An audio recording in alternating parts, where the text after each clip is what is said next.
وہ اسے کہنا چاہتی تھی کہ وہ اس کے لیے کتنی احسان مند ہو رہی تھی، لیکن کہہ نہ سکی۔ اس کے ایک لمحے کی چپ نے اس کی عزت رکھی، جیسے سارے دنوں کے رویوں کا کفارہ ادا کر دیا۔ مجھے نہیں پتا تھا کہ تمہیں کسی آدمی کے ساتھ میرا ملنا اتنا برا لگے گا، ورنہ میں تو کبھی کچھ دیر کے بعد ماما نے کہا۔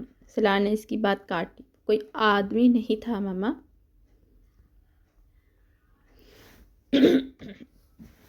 وہ اب میرے لیے صرف کوئی آدمی ہے۔ سلار نے گردن موڑ کر اسے دیکھا، اسے ناک رگڑتے ہوئے ایک بار پھر آنکھیں صاف کرنے کی کوشش کی۔ طبیعت ٹھیک ہے تمہاری؟ ہاں ٹھیک ہے۔ اس نے ماما کے ماتھے پر ہاتھ رکھا کہ جیسے ٹمپریچر چیک کیا۔ بخار ہے، تھوڑا سا ہے، ڈاکٹر کے پاس لے جاتا ہوں۔ نہیں، میڈیسن لے لی ہے، میرے بیگ میں ہی ہے۔ وہ خاموش ہو گیا۔ اس ایک واقعے نے تماد کے اس رشتے میں عجیب دراڑیں پیدا کر دی تھیں۔ وہ اس رات گھر آ کر ان کے درمیان کوئی بات چیت نہیں ہوئی۔ ماما میڈیسن لے کر سو گئی اور سلار اسٹڈی روم میں جا کر سگریٹ پیتا رہا۔ وہ پچھلے کئی مہینوں سے اسے خوش کرنے کی آخری حد تک جا رہا تھا، اس کے سارے ناز نخرے اٹھا رہا تھا۔ اسے یقین تھا کہ وہ سب کچھ ماما کے دل سے جلال انصر کی شخص سمتل کا ہر طرح کے جذبات نکال دے گا۔ وہ اس کے قریب آ رہی تھی، لیکن جلال کسی بھوت کی طرح دوبارہ نمودار ہو گیا تھا۔ اسے یقین نہیں آ رہا تھا کہ وہ اسے اتنی خوبصورتی سے دھوکہ دے رہی تھی۔ وہ 2 دن پہلے ہونے والی ایک ایک بات کو یاد کر کے سلگتا رہا۔ وہ ملاقات اگر اتفاقی تھی تو اس کے بعد اسے ماما کی جو حالت دیکھی تھی وہ اس کے لیے ناقابل برداشت تھی۔ اس دن اس کے آفس میں ماما جو آخری چیز بھولی تھی وہ باتھ روم میں بیسن کے سیل پر رکھی ہوئی اس کی شادی کی رنگ تھی۔ وہ رنگ اس کے جانے کے بعد سلار کو وہاں سے ملی تھی۔ اس کا خیال تھا گھر پہنچ کر وہ اسے رنگ یاد آ جائے گی، لیکن اس دن کے کیا اگلے 2 دن تک ماما کو کچھ یاد نہیں آیا۔ وہ مسلسل انگلی میں رہنے والی اتنی قیمتی چیز کو کیسے فراموش کر سکتی تھی؟ جلال سے ہونے والی اس ملاقات کے بعد اس نے اس کے رنگ اترنے کو جیسے کوئی نیا مفہوم بنا دیا تھا۔ باجی آپ کہاں تھی؟ اگلی صبح وہ ملازمہ کے بیل دینے پر جا کے وہ چند دن اپنے گھر رہنے گئی تھی۔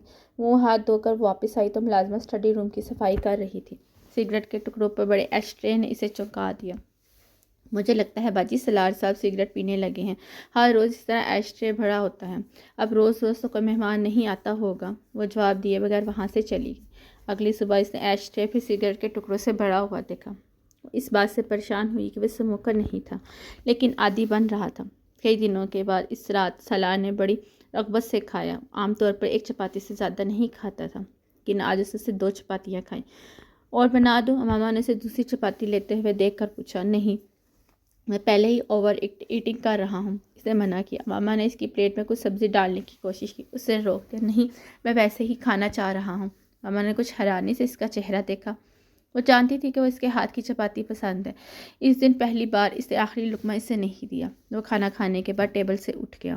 وہ برتن اکٹھے کر رہی تھی جب وہ کچھ پیپرز لیے آیا۔ یہ کیا ہے؟ ماما نے کچھ حیرانی سے پیپرز کو دیکھا۔ بیٹھ کر دیکھ لو۔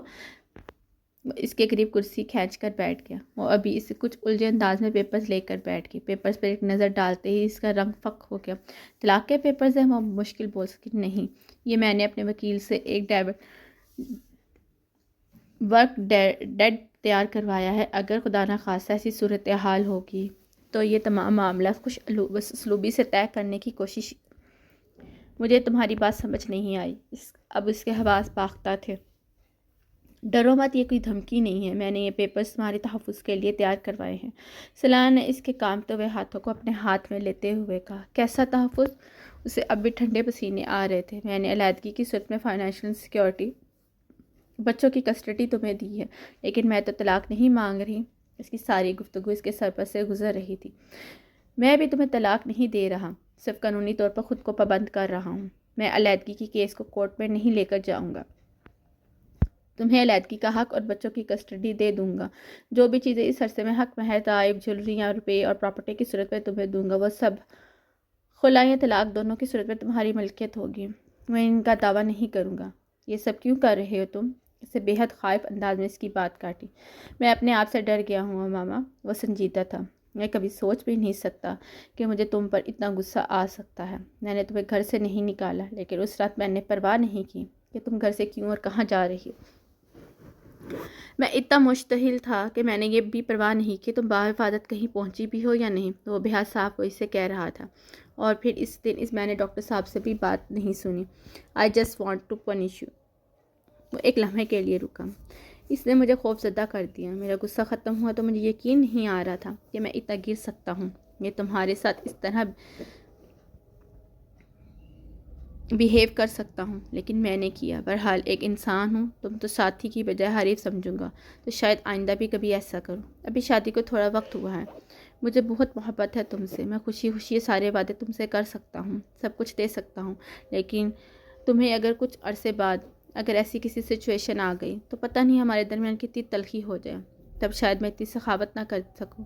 ایک عام مرد کی طرح میں بھی خود غرض بن کر تمہیں تنگ کروں. اس لیے اب ان دنوں جب میرا دل پڑا ہے تمہارے لیے، تو میں کوشش کی ہے کہ یہ معاملہ طے ہو جائیں. صرف زبانی دعوے نہ کروں تمہارے ساتھ. میری طرف سے میرے والد کی سگنیچرز ہیں اس پر. تم ڈاکٹر صاحب سے اس پر سائن کروا لو.